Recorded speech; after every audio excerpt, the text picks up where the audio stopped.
Hello, good evening, student.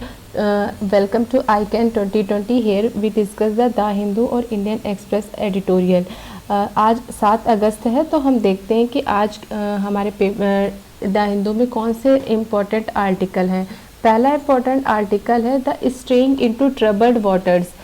हमारे क्या है, पोरबंदर, मंगरोल और वेरावल इन गुजरात और यूटी दीव के बहुत सारे मछुआरे हैं जो पाकिस्तान में चले जाते हैं, जिसकी वजह से वहाँ उनकी फैमिली, उनके बच्चे बहुत सफ़र करते हैं। तो इस बारे में इस आर्टिकल में कहा गया है। तो इस ये जो सिचुएशन है मछुआरों की, न केवल मछुआरों की है बल्कि इसके पीछे उनके घर में जो वुमेन्स रहती हैं, जो टोटली उन पर डिपेंड करती हैं, वो इस प्रॉब्लम को बहुत सफ़र कर रही हैं। उनके बच्चे भी सफ़र कर रहे हैं उनके वहाँ पे ना होने से। और होता क्या है, इसको समझेंगे कि होता क्या है। जब ये मछली पकड़ने जाते हैं तो उनको कोस्ट मतलब उनको अपने एरिया मछली यहाँ पे अपने गुजरात के एरिया में उनको मछली नहीं मिल पाती, तो वो उससे थोड़ा थोड़ा आगे बढ़ जाते हैं और आगे बढ़ते बढ़ते कब पाकिस्तान में चले जाते हैं पता ही नहीं चलता। तो अब पाकिस्तान क्या करता है, पाकिस्तान तो उनको हरास करता है, ले लेता है, बंदी बना देता है और बताता भी नहीं है कि कहाँ पर है। तो इससे क्या होता है कि हमारे मछुआरे जो इन कोस्टल एरिया में लोग रह रहे हैं, उनकी 1000 से भी ज़्यादा फैमिली आज इस प्रॉब्लम को सफ़र कर रही है। तो इसको रिजॉल्व करने के लिए एक सिंपल प्रोसीजर होना चाहिए जिससे फैमिली सफ़र ना करे, और एक लिस्टिंग जो होती है वो एक्सचेंज करनी चाहिए। कितने हमारे यहाँ पे पाकिस्तान के मछुआरे आए हैं और कितने पाकिस्तान में मछुआरे हैं जो इंडिया से गए हैं। तो इन दोनों की एक लिस्टिंग होनी चाहिए जो दोनों कंट्री आपस में एक्सचेंज करें और इस प्रॉब्लम को रिजॉल्व करें। और राइटर ये भी कहते हैं कि कमेटी भी बनानी चाहिए जो रिकमेंडेशन दे। 2008 में एक कमेटी बनी थी इसके लिए, बट उसकी बनी तो थी कमेटी, बट उसकी रिकमेंडेशन को फॉलो नहीं किया जाता है, तो ये प्रॉब्लम सॉल्व नहीं हुई। तो और ये बोलते हैं कि जब पकड़ लेते हैं मछुआरों को, तो जब किसी तरह छोड़ते भी तो छोड़ते वक्त उनकी बोटें रख लेते हैं, और बोट रख लेंगे तो फिर वो अपनी रोजी रोटी कैसे करेंगे। वो मछुआरे हैं तो बोट रख लोगे तो भाई कैसे काम चलेगा। तो वोट वापस नहीं करते, तो एक प्रॉब्लम ये कि वोट वापस कर दो। दूसरा है कि नो अरेस्ट पॉलिसी होनी चाहिए, कि इसमें क्या होता है कि नो अरेस्ट पॉलिसी होनी, उन्हें अरेस्ट ना करें, उनकी डिटेल्स वो प्रोवाइड कर दें। उन्हें ऐसे खुफिया लोगों समझ लेते हैं, उनको हरास करते हैं, तो ये सारी चीज़ें ना हो, और इसके लिए एक ID कार्ड प्रोवाइड करें जिसको चेक करके उनको छोड़ दिया करें। तो ऐसा राइटर जो है वो सजेस्ट करते हैं कि जो हमारे मछुआरे वेस्टर्न कोस्ट में है जो इस प्रॉब्लम से सफ़र कर रहे हैं, तो उनकी फैमिली के लिए और उनके बच्चों के लिए ये सिचुएशन बहुत ही ज़्यादा ख़राब है। अभी तो देखो देश में कोविड-19 चल रहा है, लोग वैसे भी परेशान हैं, ऊपर से जिनके घर में जो कमा के लाने वाला वो भी नहीं है, तो प्रॉब्लम और ज़्यादा डिफ़िकल्ट हो गई है। तो ये मछुआरे की प्रॉब्लम बहुत ही ज़्यादा कंसर्न है। तो इस राइटर में आज इस एडिटोरियल में राइटर ये बता रहे हैं। नेक्स्ट टॉपिक है academic research is necessary but not sufficient. हमारे यहाँ अभी सबको पता है कि नेशनल एजुकेशन पॉलिसी 2020 आई है, जो हमारे इंडिपेंडेंट इंडिया की 3rd नेशनल एजुकेशन पॉलिसी है। पहली कब आई थी? पहली नेशनल एजुकेशन पॉलिसी आई थी 1968 में, और सेकंड आई थी 1986 में, और अभी जो 3rd नेशनल एजुकेशन पॉलिसी है वो 2020 में आई है। तो इसमें यही बताते हैं राइटर कि बेसिक रिसर्च जो होती है, एक बेसिक एकेडमिक रिसर्च होती है और एक अप्लाइड होती है जो पोस्ट एकेडमिक रिसर्च होती है। तो ये दोनों ही रिसर्च हमारे करिकुलम में होना चाहिए। गवर्नमेंट को रिसर्च पर ध्यान देना चाहिए। अभी भी रिसर्च हमारे यहाँ हो रही, बट उतना ध्यान नहीं दे रहे। अभी केवल IIT IIM में ये सब देखने को मिलता है, बट नॉर्मल रिसर्च हमारे इंडिया में as compare to global level बहुत ही कम है। तो ये सफिशिएंट नहीं है, इस पे हमें ध्यान देना चाहिए।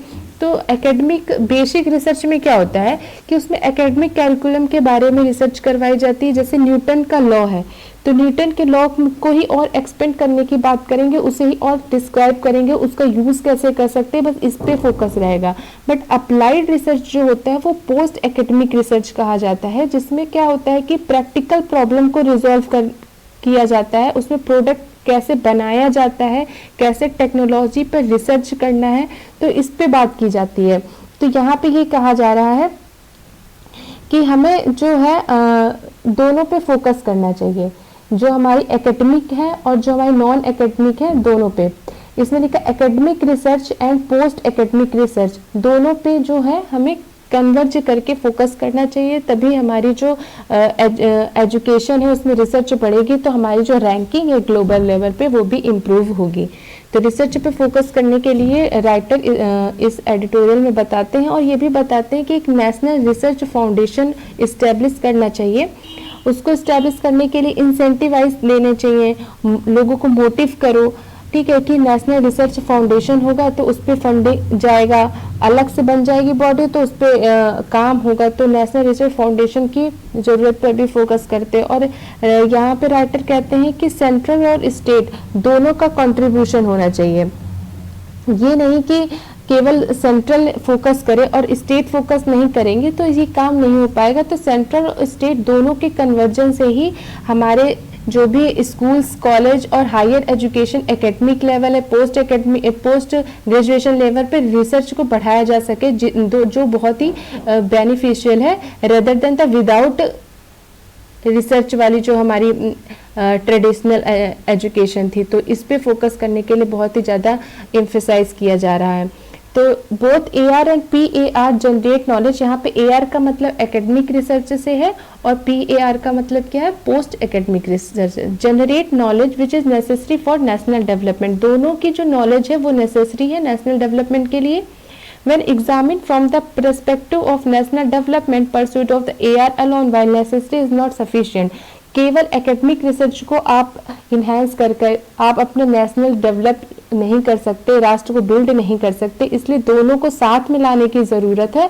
और फिर कंक्लूजन में यही बोलते हैं कि अगर हमारी एकेडमिक अच्छी रहेगी, एजुकेशन रिसर्च पे फोकस करेंगे तो आगे चल के पॉलिसी और नेशनल बिल्डिंग में भी बहुत हेल्पफुल होगा। तो ये आर्टिकल पूरा इसी पे बताता है कि हमें नेशनल रिसर्च फाउंडेशन बनाने की ज़रूरत है जिसमें सेंट्रल और स्टेट दोनों का सेम कंट्रीब्यूशन हो और हमारी जो एजुकेशन है वो और ज़्यादा बढ़ जाए।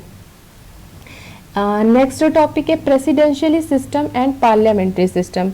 ये क्या है, अभी 3 से 4 दिन पहले शशि थरूर का एक आर्टिकल आया था द हिंदू में, जिसमें उन्होंने बताया था कि अभी क्या है, हमें प्रेसिडेंसी, अभी हमारे यहाँ कौन सी सिस्टम है, पार्लियामेंट्री सिस्टम है। तो शशि थरूर का कहना था कि अब हमें पार्लियामेंट्री सिस्टम से प्रेसिडेंशियल सिस्टम में मूव ऑन कर देना चाहिए, क्योंकि इसकी अब इतनी इम्पोर्टेंस नहीं रह गई है और हम इनडायरेक्टली रूप से इसमें आ गए हैं, बट लॉजिकली और प्रैक्टिकली हम इसमें नहीं है। तो इनका शशि थरूर यही कहते हैं कि अब ज़रूरत है हमें कि हम मूव ऑन कर जाए पार्लियामेंट्री से प्रेसिडेंशियली सिस्टम में।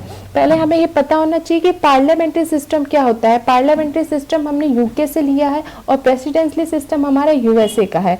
तो इसको समझने के लिए हम इन दोनों कंट्री की इमेज अपने माइंड में रख सकते हैं। पार्लियामेंट्री सिस्टम में क्या है कि बहुत सारी प्रॉब्लम है।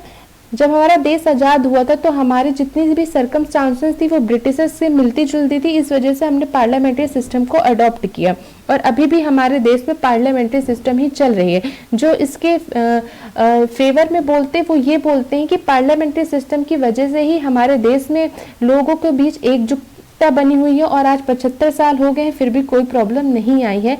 बट यहाँ पे जो निगेटिव इसके तरफ है वो ये बोलते हैं कि पार्लियामेंट्री सिस्टम की वजह से नहीं हम लोग एकजुट हैं, हम एकजुट हैं तो हमारी जो ट्रुथ डेमोक्रेसी है उसकी वजह से हम एकजुट हैं। तो पार्लियामेंट्री सिस्टम का इसमें कोई रोल नहीं है।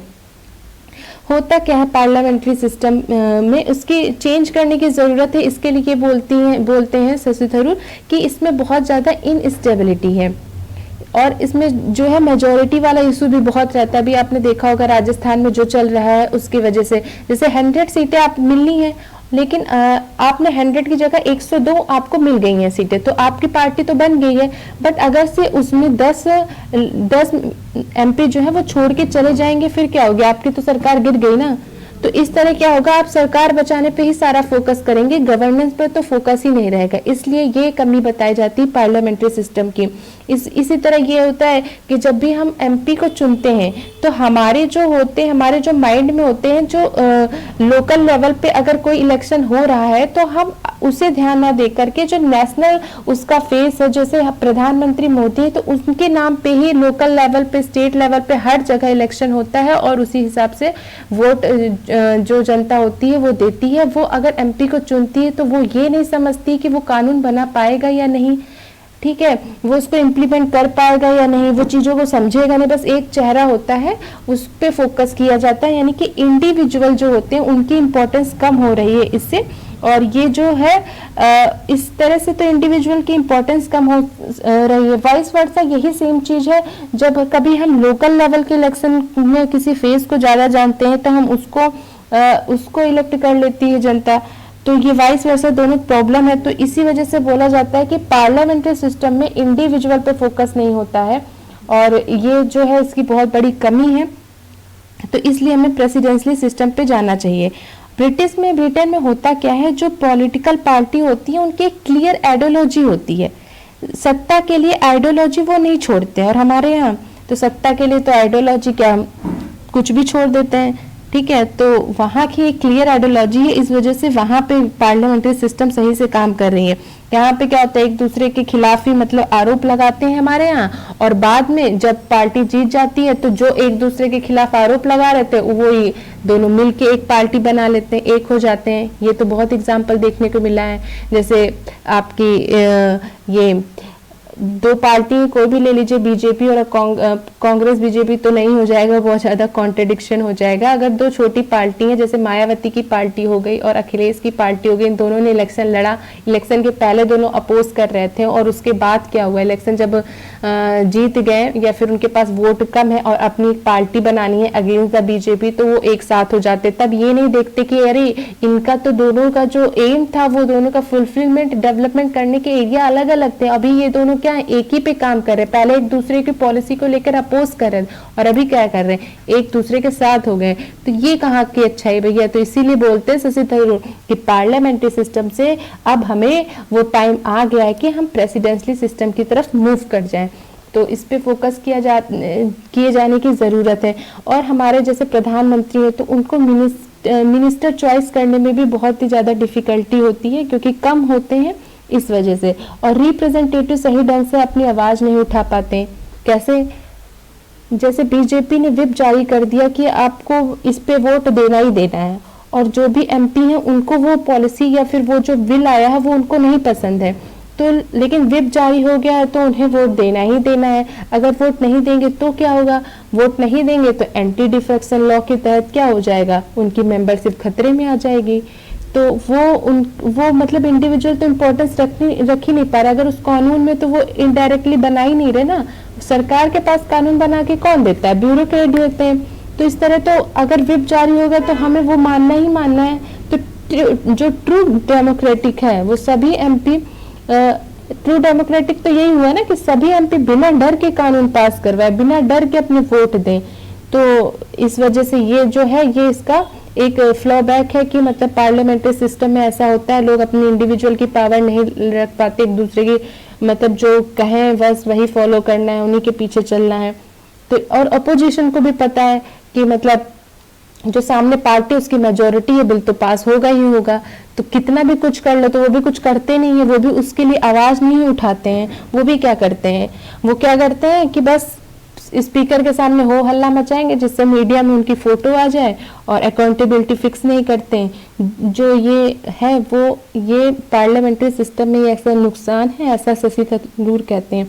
एक्सपर्ट कहते हैं कि 75 साल जो हो गए हैं, वो पहले भी बताया कि डेमोक्रेसी की वजह से नहीं, वो पार्लियामेंट्री सिस्टम की वजह से नहीं हम लोग हैं, डेमोक्रेसी की वजह से हम लोग एक साथ हैं। और इसमें डिक्टेटरशिप का खतरा रहेगा प्रेसिडेंशियल सिस्टम में, ऐसा बोलते कुछ लोग। तो भाई ऐसा तो नहीं है। अभी पहले पिछले 5 साल से 10 साल मनमोहन सिंह की सरकार थी तो कोई डिक्टेटरशिप नहीं हुई। अभी आगे मोदी जी की रहेगी तो डिक्टेटरशिप का कोई खतरा है ही नहीं, क्योंकि हमारे यहाँ जो है डेमोक्रेसी का जो सिद्धांत चलता है, जो सरकार की खरीद फरोख्त होती है वो कम हो जाएगी प्रेसिडेंशियल सिस्टम से। तो ऐसा शशि थरूर का कहना है। प्रेसिडेंशियल सिस्टम में क्या होता है कि हम गवर्नेंस पे फोकस करते हैं ज़्यादा, तो इस वजह से ये अच्छा है।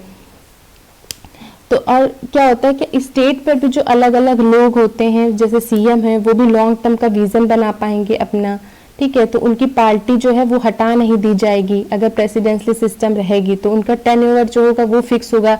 प्रेसिडेंट जो है उनको सिक्योरिटी रहेगी, उनका टर्म जो होगा वो फिक्स होगा, वो गवर्नेंस पे ज़्यादा फोकस कर पाएंगे। ठीक है, तो अभी जैसे सीएम वाला मैंने बताया कि सीएम का भी एक फिक्स होगा, उनका टेनओवर फिक्स होगा, कोई हटा नहीं पाएगा। जैसे राजस्थान में अशोक गहलोत वाला केस चल रहा है कि उनको अपना प्रूफ करना पड़ेगा। तो यही सब है कि मतलब ये प्रेसिडेंशियल सिस्टम में ऐसी प्रॉब्लम नहीं होती। और क्या होगा कि मेयर के पास पावर होगी, मेयर जो होंगे वो डायरेक्टली इलेक्ट होके आएंगे। तो ये है हमारी प्रेसिडेंशियल सिस्टम जिसके फेवर में शशि थरूर का आर्टिकल ये था। तो अब देखते हैं नेक्स्ट आर्टिकल कौन सा है। नेक्स्ट आर्टिकल तो कोई नहीं है। तो thank you for listening. Please do like and subscribe. Thank you so much.